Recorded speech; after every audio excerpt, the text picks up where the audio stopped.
जी हाँ, बड़ी धूमधाम से अरब इस्लामिक समिट हुई थी, यानी इस्लामी ममालिक समेत इस्लामिक ममालिक में जो सबसे सरकर्दा अरब ममालिक थे यानी सऊदी अरब, उसके MBS ने भी शिरकत की, UAE ने भी की, तुर्की ने भी की और 57 मुल्कों से उम्मीद की जा रही थी कि वो महज एक करारदाद तक महदूद नहीं रहेंगे।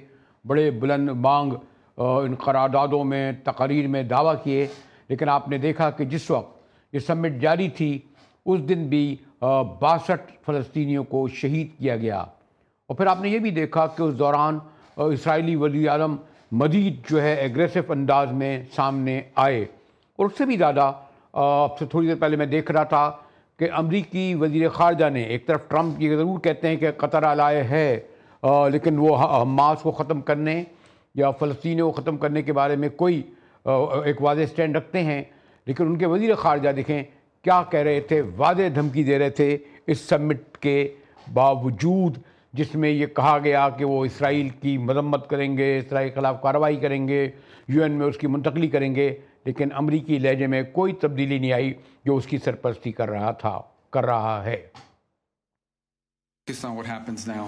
What happens next? What role can Qatar play possibly in reaching an outcome here that leads not just to the end of this hostilities, not just to the release of all of the hostages, both living and deceased, not just the disarmament and elimination of Hamas, but also a better future for the people of Gaza. तो आपने सुना कि अमरीकी वज़ीर ख़ारजा कहना है कि जनाब कतर को ये फ़ैसला करना है कि वो सालसी करेगा या पार्टी बनेगा, जैसा कि उनके ऊपर जो हमला हुआ और पार्टी बनता नज़र आया। हमारे साथ सना शुएब हैं, जद्दा से ज्वाइन किया है, अरब सीनियर जर्नलिस्ट हैं, डॉक्टर हुमा बकाई भी हमें ज्वाइन करेंगी। तो सना, हस्ब रिवायत इस्लामिक समिट हो या इससे पहले अरब ममालिक की समिट हो, हमने देखा कि इन पर इनकी जो करारदादें हैं, इनका जो इज्तिमा है, इनकी तकारीर हैं, उसका कोई असर नहीं पड़ता वेस्ट पे हो, ख़ास तौर पर अमेरिका हो या इसराइल पर हो। जी सना बीबी। जी अस्सलाम वालेकुम। जी जी जी अस्सलाम वालेकुम। जी वालेकुम सलाम। आपने सवाल सुना सना? जी हाँ जी, एक दफ़ा प्लीज़ रिपीट करिएगा सवाल। मैंने कहा हम समझ रहे थे कि ये जो 57 ममालिक की जो समिट हो रही है कतर में, कोई स्ट्रॉन्ग मैसेज जाएगा, लेकिन आपने रद्द-ए-अमल देखा कि अमरीकी वज़ीर ख़ारजा ने और ज़्यादा कहा कि हम चंद दिन देते हैं हमास को, चंद दिन देते हैं कतर को। ट्रंप साहब ने रवाई तौर पर बैलेंस करने की कोशिश नहीं की। याहून साहब ने तो कहा हम मिटा के रहेंगे, तो उन पर तो कोई फ़र्क नहीं पड़ा, क्योंकि उन्हें इल्म है कि ये जो समिट हुई है इसके सरबराहान इनमें से 90% अमेरिकन अलाए हैं, इत्तेहादी हैं। जी जी, तो आपका जो सवाल है वो बिल्कुल वजह है, बट लेकिन वे लोग जो हमारे जो वली अहद शहजाद मोहम्मद बिन सलमान जो इस समिट में शामिल हुए थे, उन्होंने भरपूर तौर पे आवाज़ उठाई और उन्होंने जो अभी ये स्पेशली जो ये कतर में हुआ था उसकी भी बड़ी मजम्मत की उन्होंने। और बिल्कुल आवाज़ें उठाई हैं, अब आवाज़ लोग सुनेंगे। मैं तो यही कहूँगी कि जिस तरीके से ये लोग सब मिलकर अरब ममालिक मिलकर कर रहे हैं, तो यकीनन कोई ना कोई तो नतीजा निकलेगा ही। क्या जिस तरह ये नतीजा लोग कह रहे निकलेगा? हैं कि आज भी आया कि सुबह से सपहर तक कुछ तकरीबन 62 फ़लस्तीनी शहीद किए गए। उनकी शहादतों का सिलसिला जारी है। 67,000 से ज़्यादा फ़लस्तीनी शहीद हुए हैं और कितने पता नहीं निकल के चले गए जो प्लानिंग है, तो उसमें तो कोई फ़र्क नहीं पड़ना ना, आवाज़ बुलंद करने से, करारदादों से, मजम्मत से, क्योंकि उन्हें पता है कि अमलन ये ममालिक कुछ नहीं कर सकते, ना करा है अभी तक इन्होंने। जी, बस कोशिश अभी जिस तरह ये लोग यही कर रहे हैं कि जिस तरह अगर बातों के हवाले से हो सके तो जितने भी अरब ममालिक हैं वो एक होकर अपनी आवाज़ बुलंद करके तो सुननी तो चाहिए उनको। अब ये कोशिश तो ये करें कि अपनी बात ये अक़वाम मुत्तहिदा में रख रहे हैं, डिफरेंट जिस तरह प्रेस कॉन्फ्रेंसेस वगैरह भी कर रहे हैं, तो उस लिहाज से ये होगा कि अब देखते हैं कि कितनी आवाज़ बुलंद होती है, किसके साथ होती है, कितने लोग सुनते हैं। लेकिन कोशिश तो इन लोगों की बिल्कुल है कि आगे आप देखें सऊदी अरब ने हमेशा मज़बूत किरदार अदा किया है हर उस पे। तो इसमें भी वो चाहते हैं कि इसराइल की जारहियत ये जो है इनका इस चीज़ को मजम्मत नहीं, इसकी इस की वक्त जाए जो और खुली तौर पे इस पे सख्त से सख्त इक़दाम किए जाएं। बेशतर अरब ममालिक है जिसमें UAE है, उसने तो तस्लीम कर लिया इसराइल को। वो तो फ़लस्तीनी वॉर नहीं होती तो शायद एक एक करके बाकी मुल्कों ने भी तस्लीम किया, वो तो एक्सेप्ट करते हैं। मसलन उन्होंने टोकन के तौर पर, अलामती तौर पर जो इतने साल से ऊपर ग़ज़ाई इमदाद तक उन तक पूरी तौर पर नहीं पहुंची, पता नहीं कितनी पहुंची। मेरा सिर्फ कहने का मकसद ये है कि कतर समिट में, क्योंकि कतर पे हमला हुआ जो अमेरिका का सबसे बड़ा अलाय है, इत्तहादी है, सबसे बड़ा वहाँ अड्डा है, 7,000 अमरीकी फ़ौजी हैं, इसीलिए शायद वो इत्तला भी कर देते हैं कि हम हमला करने वाले हैं ताकि उनके कम से कम फ़ौजी महफूज रह जाएँ अमरीकी। उन्होंने तो अपने अलाय तक को नहीं छोड़ा, क्योंकि कतर एक बैलेंस किरदार अदा करने की कोशिश कर रहा था। जी, बिल्कुल, बट देखें ना, यही बात हो जाती है कि ये सऊदी अरब के बिल्कुल बुरादराने ताल्लुकात हैं कतर के साथ। और वो यही कहते हैं कि भई हम कतर में जो हुआ इसकी सख्ती से ये लोग मज़म्मत कर रहे हैं। और वो यही चाहते हैं कि सख्त से सख्त इक़दाम उठाए जाएँ इसराइल की इन चीज़ों के खिलाफ, इनके इन हमलों के खिलाफ जो ये फ़लस्तीन के लिए कर रहे हैं। सऊदी ने यहाँ तक भी कहा कि भई ठीक है ये सना शोएब साहिबा, आपने जो बहरहाल जद्दा में हैं, वो एक मौक़िफ़ का इज़हार कर रही थी। उनका कहना था कि MBS का शिरकत करना जो है वो बहुत अहम है। शुक्रिया सना शोएब साहिबा। मुझे ज्वाइन करेंगी डॉक्टर हुमा बकाई।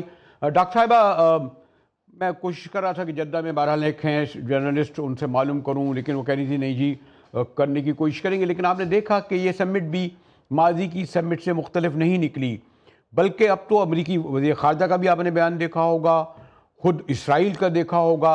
जी डॉक्टर साहिबा। जी, सिचुएशन ऐसा लग रहा है कि खासी फंस सी गई है। थोड़ी कन्फ्रंटेशनल एटीट्यूड तो था मुस्लिम वर्ल्ड का, और ऐसा लगा था कि दोहा ने सबको झंझोड़ दिया है, और सबके जहनों में ये सवाल है कि इसके बाद किसकी बारी आएगी। लेकिन उसके बाद हमें लगा कि जो ट्रायंगुलर रिलेशनशिप है वो शायद उसी तौर चलेगी जिस तौर चल रही है।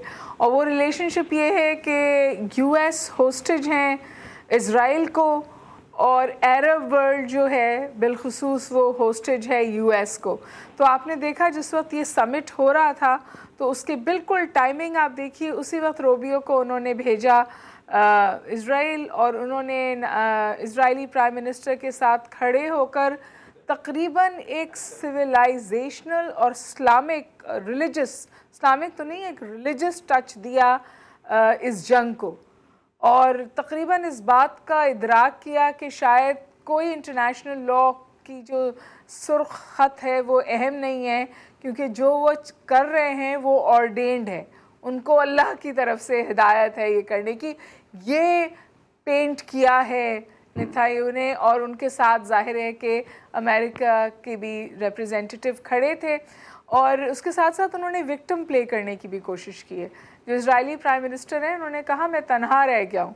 ये स्ट्रैटेजी होती है उन लोगों की जो बेइंतहा जुल्म करते हैं, कि फिर वो कहें कि इस जुल्म के पीछे वजह ये है कि मैं तनहा हूँ और मेरे साथ ज्यादती हो रही है। तो एग्जैक्टली वो क्लासिक गेम डॉक्टर साहिबा, मेरा ये सॉरी टू से, आप तो अथॉरिटी के दर्जे रखती हैं, यानी कतर जो सबसे बड़ा जहाँ अमरीकी अड्डा है, यहाँ गालिबन 7,000 या उससे ज़्यादा अमरीकी फ़ौजी हैं, और शायद वो इत्तला इसलिए होती होगी कि वो कम से कम वो फ़ौजी जद में ना आ जाएं। उन तक को उन्होंने एक हमला करके ये बताया कि हम कतर तक को नहीं छोड़ेंगे। और फिर आपने देखा कि फॉरेन मिनिस्टर ने कहा कि आपको सालसी करनी नहीं चाहिए, हमारी तरफ होना चाहिए। तो कतर को भी जो एक उनकी बड़ी पुरजोश तकरीर आई थी उनके प्राइम मिनिस्टर की, हमारे प्राइम मिनिस्टर भी दौड़े चले गए, समिट भी हो गई, वही करारदादी मजम्मत पास हुई ना। और उस दिन भी मैं अभी कह रहा था ना कि 62 फ़लस्तीनी शहीद हुए हैं, ये 67,000 से ज़्यादा फ़लस्तीनी शहीद हो गए। आखिर में इस शो कॉल्ड अरब या इस्लामिक वर्ल्ड कह लें, करा क्या इस बिरादरी ने? कुछ भी नहीं, एक बार फिर मजम्मत की। ये फंसे हुए हैं, ये मजबूर हैं। थोड़ा सा खौफ तारी हुआ था तो ये बात सामने आई थी कि हम जवाब देंगे, और हम जुड़ गए और 50 लोगों ने मिलकर एक समिट कॉल कर लिया।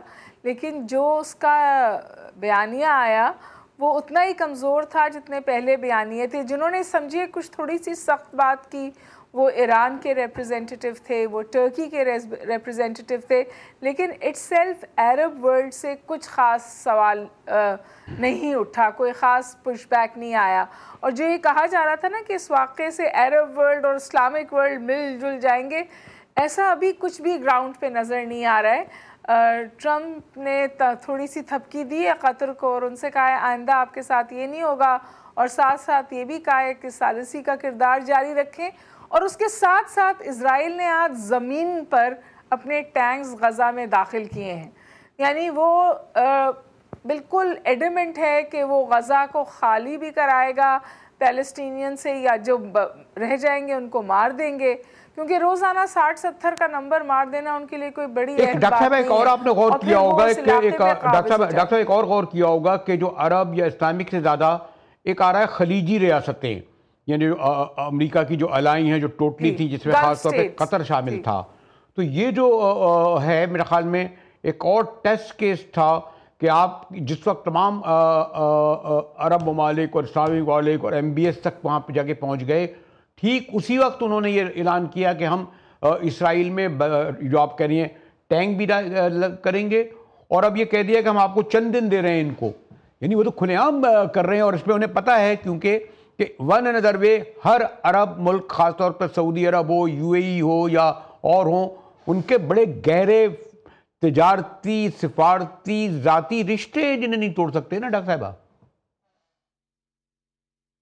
देखिए आप बजा कह रहे हैं, लेकिन जब ये पहली दफ़ा इजराइल ने किया था ना 1967 में, तो उस वक्त जो इजराइल के प्राइम मिनिस्टर थे उन्होंने कहा था कि मैं सारी रात जागता रहा कि अरब वर्ल्ड जवाब देगी, इस खौफ में रहा कि अरब की दुनिया से जवाब आएगा, लेकिन कोई जवाब नहीं आया। वही सूरत हाल आज भी है, कोई जवाब फिर भी वो एक जमाल नासिर थे, कदाफी थे, यानी हाफिज असद थे। पहले तो ये था ना कि लीडरशिप थी, आपने खुद देखा ना। सबसे पहले तो इजिप्ट ने घुटने टेके थे ना जी। और ये जो इब्राहिम एकॉर्ड होने जा रहा था, इस पे तो इजराइल के साथ सफारती ताल्लुकात की बहाली भी थी और उनकी रिकग्निशन भी थी। ये तो सब तैयारी बिल्कुल हो गई थी ना। 7 अक्टूबर ने थोड़ी सी उसमें मसाइल पैदा कर दिए, अब वो फ़लस्तीन का नामो निशान ही मिटा देंगे सरजमीन से, तो कोई मसला आइंदा उठेगा ही नहीं। 7 अक्टूबर को जो हुआ उससे पहले पूरी तैयारी थी कि पैलेस्टाइन को ये खलीजी स्टेट्स भी रिकग्निशन देंगी, सफारती ताल्लुकात कायम करेंगी, और सऊदी अरब भी उसी रास्ते पे था। अच्छा, अगर मैं आपसे अगर आपसे ये मालूम करूं कि हम जो उस वक्त अंदाज़ा लगा रहे थे, गालिबन ईरान बहुत वोकल था, बहुत एग्रेसिव था, प्रैक्टिकली हेल्प कर रहा था हमास की भी और उसके बाद भी, लेकिन उस जंग में ईरान को बहरहाल इतना बड़ा नुकसान पहुंचा, उनकी लीडरशिप ख़त्म हुई, उनकी जो एटमी कुव्वत भी लगता है बहुत कमज़ोर हुई। लेकिन आपने ये देखा इस पूरे अरसे में ईरान का कोई किरदार कोई बहुत उन्हें अंदाज़ा हो गया कि अरब ममालिक इस्लामी मुल्क उसका साथ नहीं देंगे और ख़ुद उनकी बका का मसला आ गया। और इसलिए आप देख रहे हैं कि बहुत ही उनका अंदाज अपोलोजेटिक तो नहीं कहूँगा, लेकिन बहुत ही माइनर किस्म का हो गया है डॉक्टर साहिबा। देखिए, आपने जो इतनी रेजिस्टेंस देखी थी ना इतने अरसे मिडल ईस्ट में, चाहे वो हिजबुल्ला हो, चाहे वो हमास हो, चाहे वो हुटीज़ हो, चाहे वो सीरिया हो, ये ईरान ही की वजह से थी।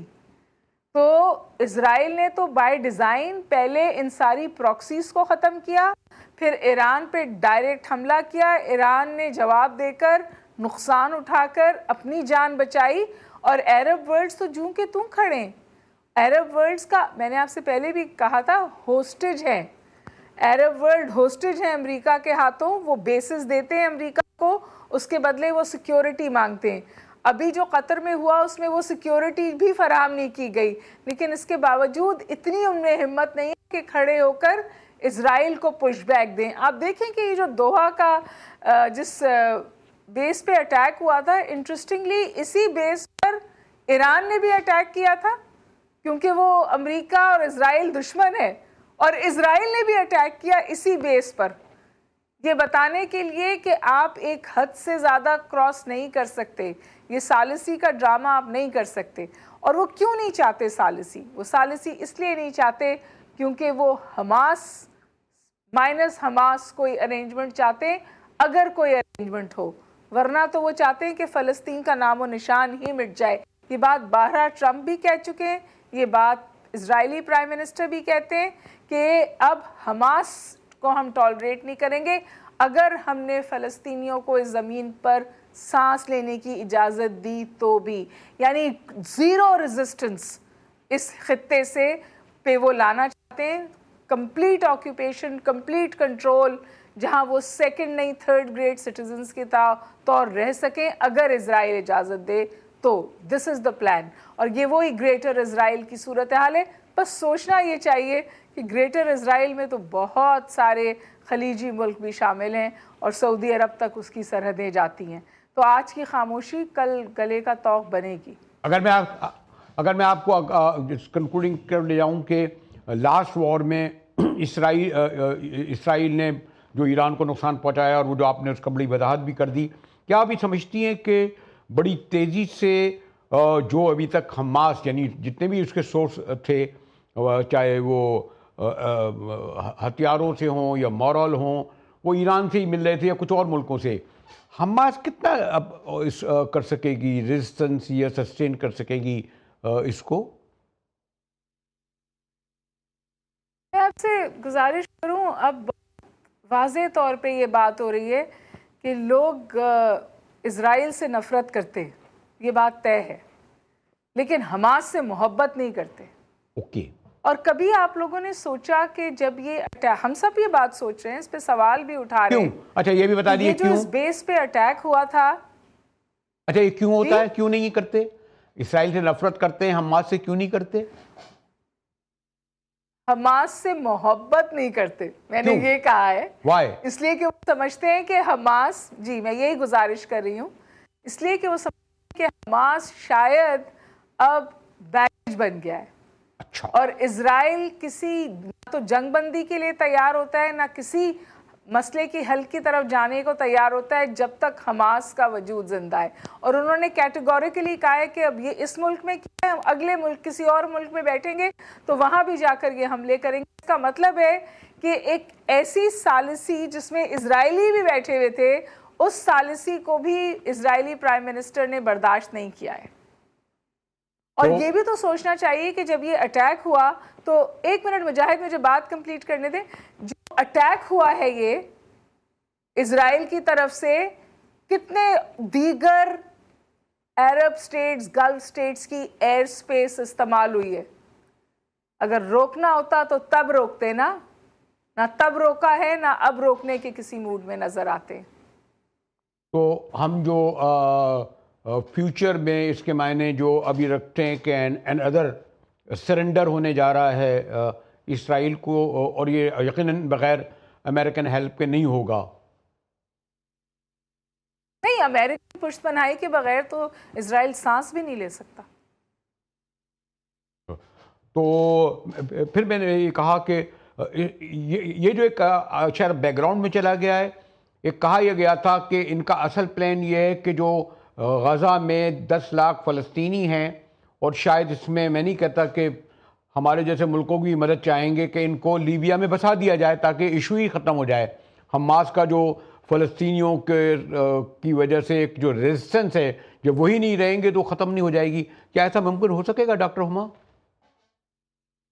देखिए, ऐसा लगता है कि इजराइल अमेरिका की पुष्टपनाही की वजह से कोई रेड लाइन तो रही नहीं, कोई कानून तो रहा नहीं, कोई इंटरनेशनल लॉ तो, मतलब ह्यूमैनिटी ही नहीं रही ना। आप तो रोज़ इंसानियत का कत्ल होते देखते हैं। जब इतने बच्चों को मार दिया और उस पर किसी का ज़मीर नहीं दहला, और ये सारे अलमबरदार ह्यूमन राइट्स के खामोशी से इसको बर्दाश्त करते हैं, मजम्मत करते हैं, या एक ऐसी फ़लस्तीनी स्टेट को रिकग्नाइज़ करने की बात करते हैं जिसका वजूद मिटाने पर इजराइल तुला हुआ है, तो आप इस दोगलेपन को क्या कहेंगे?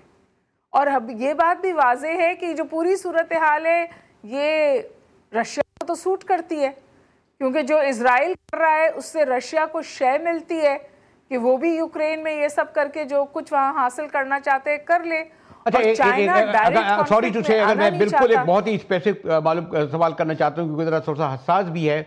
ऐसा लगता है कि यानी हम जो इस तरह ब्लॉक में तस्लीम करते हैं, गोया कि अमेरिका तो बड़ा इंपीरियलिस्ट और हमारे जो चाइना या सोवियत यूनियन जरा वो जो वाले नहीं रहे, लेकिन फ़लस्तीन के मामले में भी चाइना का सुपर पावर का या सोवियत यूनियन का कोई रोल नज़र नहीं आता। वो कम से कम इस फ्रंट पे अमेरिका से कन्फर्ट नहीं कर रहे, इनकी कोई अमली सपोर्ट नहीं मिली सिवाय करारदादों में बयानों के तक। मैं आपसे यही तो गुजारिश कर रही थी कि रशिया तो इस सूरत हाल से शय हासिल करता है। प्यूटन ऑन रिकॉर्ड है ये कहते हुए कि अगर मैं इसका आधा भी यूक्रेन के साथ कर देता तो यूरोप का क्या हाल होता। और चाइना कभी भी आके डायरेक्ट कॉन्फ्लिक्ट के पिच पर नहीं खेलता। उसने मजम्मत की है, उसने ऑल्टरनेटिव इकोनॉमिक पैराडाइम की बात की है। वो जियोपॉलिटिकल फ्रंट पर आके किसी कॉन्फ्रंटेशन का हिस्सा अभी भी बनने को तैयार नहीं है। शुक्रिया डॉक्टर हुमा और दूसरा बख्ताई ये जो कि इजराइल बहुत अपने आप को एक जस्ट वर्ड। जी जी डॉक्टर साहबा। नहीं आप सवाल पूछिए।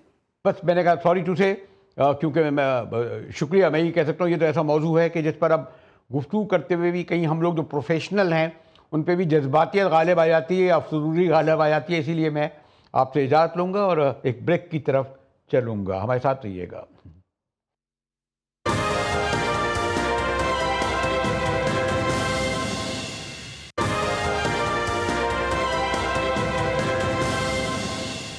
GTV में एक बार फिर मुजाहिद वली आपको खुशामदीद करता है। गो के बारिशों का एक हद तक सिलसिला रुक गया है, लेकिन वो जो सैलाब KP से और कश्मीर से और गिलगित से और पंजाब से होता हुआ अब दाखिल हो गया है सिंध में। जी हाँ, सिंध में जो सैलाब दर्जनों देहातों में इस वक्त दाखिल है। ख़ास तौर पर अगर मैं जाऊँ तो कंदकोट में कच्चे का इलाका मुकम्मल ज़ेर-ए-आब आ चुका है। घोटकी में दर्जनों देहात डूब गए हैं, रिहायशियों का ज़मीनी राब्ता मुनक़ते है। सक्खर में भी दर्जनों देहात ज़ेर-ए-आब आने के बाद नक़ल मकानी का सिलसिला जारी है। पंजाब में भी तबाही जो आ रही है उसका ख़ास तौर पर ज़राअत उससे मुतासिर हुई है। पानी में डूबे मकानात बेशतर इलाक़ों में हैं और सैलाब के बाइस मोटरवे M5 3 रोज़ से बंद है। हम अपने नुमाइंदों से भी गुफ्तगू करेंगे, लेकिन ज़ैनब नईम से बात करेंगे। शुक्रिया ज़ैनब। ये जो तफसील है, महीना हो गया, अब तो बारिशें भी रुक गईं। सिवाय कहा यह जाता है कि इनके पास एक ही हल कि पुश्ते तोड़ दिए जाएं, दरियाओं के रुख खेतों और आबादियों की तरफ कर दिए जाएं। इसी से ये महफूज रह सकते थे अपनी सरकार और अपने इदारे और अपने अशराफिया के। जी ज़ैनब। जी देखें, जब आपकी प्रिपेयर्डनेस नहीं होती, डिजास्टर प्रिपेयर्डनेस, जो कि हम निग्लेक्ट कर चुके हैं, इस दफा हमारे फिस्कल बजट से भी हमने डिजास्टर प्रिपेयर्डनेस से 30% बजट स्लैश कर दिया। तो फिर इस किस्म के मामला तो होते हैं कि आपको हंगामी सूरत हाल में देहात के तरफ जो है पानी का रुख मोड़ना पड़ता है कि आपका शहर बच सके, या जैसे आप बात कर रहे हैं। तो बिल्कुल ये लैक ऑफ प्रिपरेशन, और जब प्लानिंग नहीं होती कोई, जब आप समझते ही नहीं कि सैलाब हर दफा आके तबाही मचाता है या क्लाइमेट चेंज एक रियलिटी है और हम इससे सफर करेंगे, तो फिर यही मामला तो होते हैं जब आपकी डेवलपमेंट प्रायोरिटी क्लाइमेट के साथ अलाइन नहीं होती। इसके अलावा आपके जब आप नहीं देखते कि आपकी कम्युनिटीज जो कि साल हर साल से ज़राअत पे डिपेंड कर रही हैं, उनके लिए वैसे ही कोई काम नहीं होता, और सैलाब आने के बाद तो वैसे ही वो अफेक्ट हो जाते हैं। अब आप देखें आपके मुल्क में कितना बड़ा सोशल क्राइसिस क्रिएट हो गया। 7.22% इन्फ्लेशन रेट आपका अगले फिस्कल ईयर तक चला जाएगा, यानी सब्जियां महंगी, आटा महंगा, दालें महंगी, तो आपके सारे देहात ज़ेर-ए-आब आ चुके हैं। और अभी भी हम इस चीज को उस सीरियसनेस से नहीं ले रहे। वैसे तो 2022 could have been an eye opener, लेकिन अब शायद 2025 के बाद भी हम इंतजार करेंगे कि अगले साल क्या होगा और हम क्या करने वाले हैं, और करना हमने फिर वो ये जो हम अभी कर रहे हैं। So this is a very और फिर हमने ये भी देखा कि गालिबन 2025 के जो प्लेजेस थे गालिबन 10 अरब के, हमारे फाइनेंस मिनिस्टर ने एक्सेप्ट किया कि हम 20% से ज़्यादा उसको इस्तेमाल नहीं करेंगे। उसको कंट्राडिक्ट भी किया गया, लेकिन इसकी माने इस बार आपने ये देखा कि ज़्यादा बड़े पैमाने पर है, लेकिन कोई आलमी इमदाद हमें इदारों से नहीं मिली। वो बेचारी से 10 लाख पाउंड मिले हैं कोई बरतानिया से शायद। जी जी देखें, यूरोपीय यूनियन ने भी इमदाद कमिट की है, लेकिन पाकिस्तान का केस इंटरनेशनल लेवल पे कहीं नहीं है। आप बताएं मुझे कहां पे हम डिप्लोमेटिकली इंगेज हो रहे हैं अपने सैलाबों का हाईलाइट करने के लिए या क्लाइमेट चेंज के इम्पैक्ट्स हाईलाइट करने के लिए। हमारी ट्रैक 1 ट्रैक 2 डिप्लोमेसी किधर नजर आ रही है आपको, या हमारा हम रीजन में खित्ते में हम किन ममालिक के साथ इंगेज हो रहे हैं कि इतना बड़ा सान्या हो गया, हमें ह्यूमैनिटेरियन ग्राउंड्स पे सपोर्ट रिक्वायर्ड है। जब हमारा केस ही नहीं जा रहा तो आपको इंटरनेशनली कोई क्यों सपोर्ट करेगा। हम डिप्लोमेटिकली फेल हो रहे हैं क्लाइमेट चेंज का केस पिच करने में, और ये अभी नहीं, ये काफी सालों से इसी तरह से ट्रेंड चल रहा है। ज़रा देखिए कि मैं ख़ासतौर पर कहा जा रहा है कि सक्खर बैराज पर पानी का दबाव बढ़ता जा रहा है। हमारे नुमाइंदे ने अब से थोड़ी देर पहले धनी बख्श ने जो रिपोर्ट भेजी है, ज़रा उसके पास आपको फिर आता हूँ। देखिएगा ये सक्खर से अभी थोड़ी देर पहले की रिपोर्ट।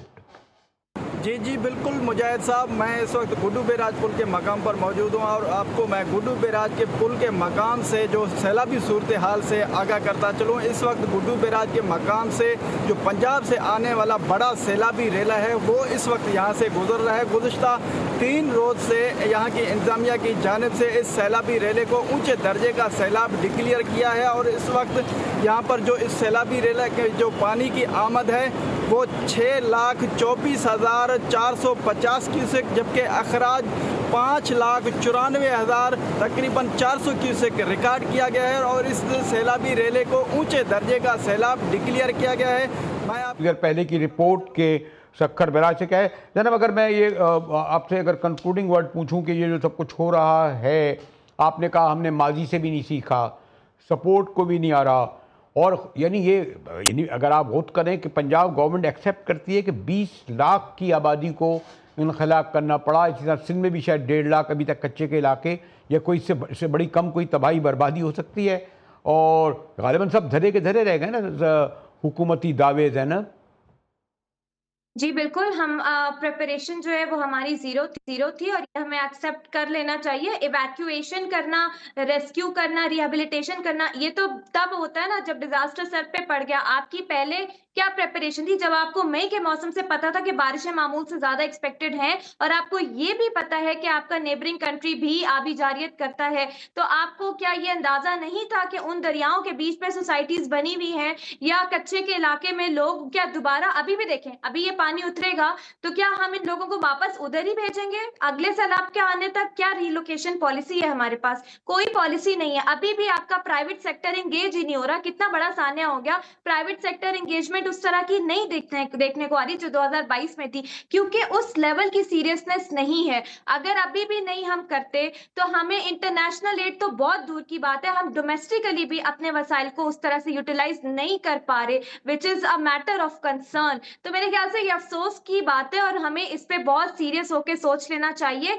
सोचना क्या, अब तो टाइम गुजर गया, हमें काम कर लेना चाहिए ताकि ठीक अगले है जैनब नईम साहिबा, कुछ शुक्रिया। जैनब बता रही थी कि इवन ये कि पावर तो छोड़ें, प्राइवेट सेक्टर भी नहीं आ रहा, आलमी इमदाद नहीं आ रही, शदीद संगीन सूरत हाल है इस वक्त सिंध और पंजाब की। हमारे साथ रहिएगा कि ज़रा क्रिकेट के हवाले से देखते हैं कि वहाँ क्या डेवलपमेंट हो रहा है। गो के जिस तरीके से हमारी टीम हारी है उस पर जिस तरह लोग पशमुर्दा हैं, गुफ्तगू करने का जी तो नहीं चाहता, लेकिन भारत ने इससे भी फ़ायदा उठाया। इस पर गुफ्तगू करेंगे ब्रेक के बाद, हमारे साथ रहिएगा।